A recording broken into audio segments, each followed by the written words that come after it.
Assalamualaikum warahmatullahi wabarakatuh.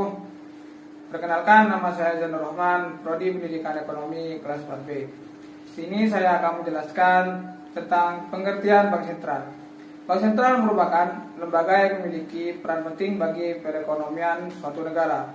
Seiring dengan semakin berkembangnya perekonomian dunia, setiap negara di dunia memiliki Bank Sentral. Oleh karena itu, fungsi, tujuan, dan tugas yang dijalankan serta bagaimana operasi dan organisasi Bank Sentral merupakan bagian penting yang harus diketahui. Secara umum, sampai saat ini belum ada kesepakatan tentang definisi Bank Sentral. Namun, sebagai rujukan terdapat beberapa pendapat yang mengemukakan mengenai definisi atau pengertian Bank Sentral, baik dalam arti sempit maupun dalam arti luas. Berdasarkan fungsi yang dijalankan oleh Bank Sentral, salah satu definisi Bank Sentral dalam arti sempit dikemukakan oleh John Singleton pada tahun 2009 bahwa Bank Sentral merupakan sebuah bank tempat bank-bank lain menaruh dana dan mempergunakan dana tersebut untuk penyelesaian akhir atau settlement dari transaksi antar bank. Dan selanjutnya ada tujuan, fungsi, tugas, dan wewenang Bank Sentral Republik Indonesia. Mengapa di suatu negara didirikan Bank Sentral? Tujuan didirikan Bank Sentral ada di Undang-Undang Nomor 23 Tahun 1999 sebagaimana sudah disempurnakan terakhir melalui Undang-Undang Nomor 6 Tahun 2009 tentang Bank Indonesia. Pasal 7 yang menyebutkan bahwa tujuan Bank Indonesia adalah mencapai dan memelihara kestabilan nilai rupiah. Kestabilan nilai rupiah itu terdiri atas dua aspek penting, yaitu yang pertama, kestabilan terhadap barang dan jasa yang tercermin pada perkembangan lalu inflasi. Yang kedua adalah kestabilan terhadap mata uang negara lain yang tercermin pada perkembangan nilai tukar atau kurs rupiah terhadap mata uang negara lain. Untuk mencapai tujuan dalam mencapai dan memelihara kestabilan nilai rupiah, BI sebagaimana dijelaskan dalam Undang-Undang BI Pasal 8 bahwa BI mempunyai 3 tugas sebagai berikut. Yang pertama adalah menetapkan dan melaksanakan kebijakan moneter. Dan yang kedua adalah mengatur dan menjaga kelancaran sistem pembayaran. Dan yang ketiga adalah mengatur dan mengawasi bank. Yang selanjutnya ada stabilitas sistem keuangan. Stabilitas sistem keuangan merupakan suatu kondisi di mana seluruh lembaga keuangan, pasar keuangan, serta sarana pendukungnya memiliki ketahanan dan mampu mengatasi ketidakseimbangan keuangan. Kondisi ketidakseimbangan keuangan bersumber dari proses intermediasi yang mengalami gangguan. Salah satu usaha untuk menjaga stabilitas sistem keuangan adalah melalui kebijakan makroprudensial. Hal tersebut dilakukan untuk menggantikan tugas mengatur dan mengawasi bank yang sudah dialihkan dan Bank Indonesia kepada OJK. Apakah yang dimaksud dengan kebijakan makroprudensial? Kebijakan makroprudensial secara umum adalah kebijakan untuk membatasi risiko dan biaya krisis sistemik dalam rangka memelihara keseimbangan sistem keuangan secara keseluruhan. Assalamualaikum warahmatullahi wabarakatuh.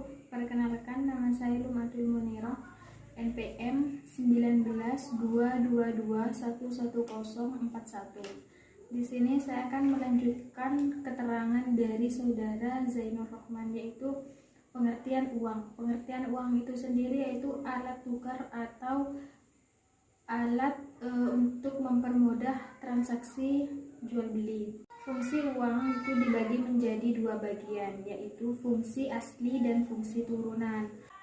Fungsi asli dibagi menjadi 2, yaitu sebagai alat tukar, yang kedua sebagai satuan hitung, di mana ini biasanya menjadi perbandingan antara harga satu barang dengan barang yang lainnya.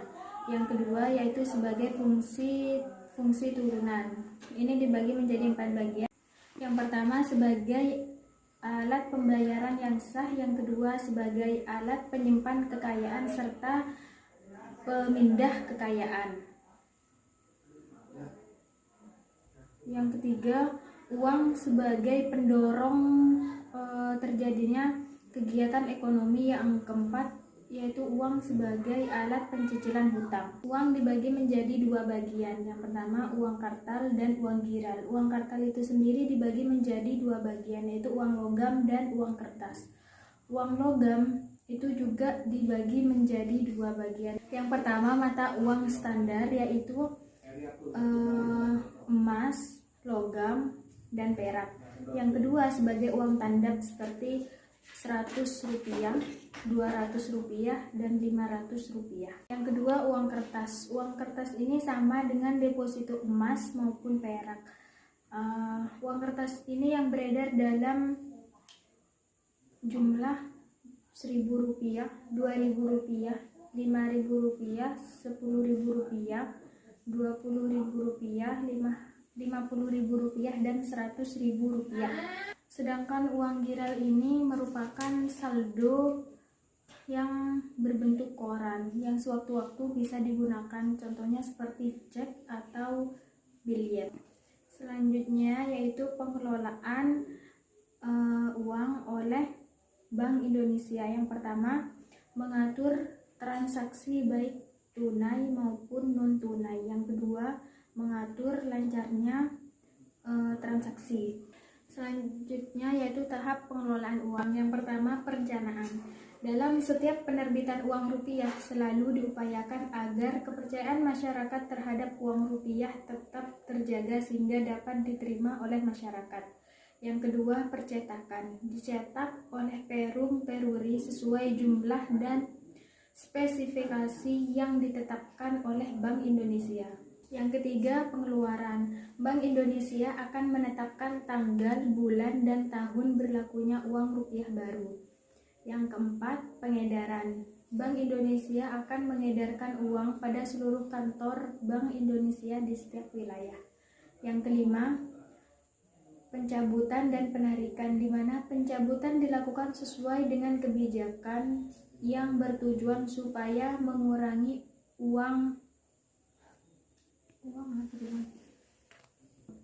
Yang kelima, pengedaran dan penarikan, di mana pencabutan dilakukan sebagai kebijakan yang bertujuan supaya mengurangi beredarnya uang palsu serta mengganti uang yang telah beredar lebih dari 7 tahun. Yang keenam, pemusnahan. Uang yang dimusnahkan seperti uang yang tidak layak edar, seperti uang lusuh, uang hasil cetak tidak sempurna, uang yang telah dicabut dari peredaran. Yang terakhir, unsur pengamanan uang rupiah. Uang rupiah dikenal dengan Rp atau disebut juga dengan IDR atau Indonesian Rupiah. Bank Indonesia tentunya bank yang diberikan hak untuk mengedarkan rupiah. Terima kasih.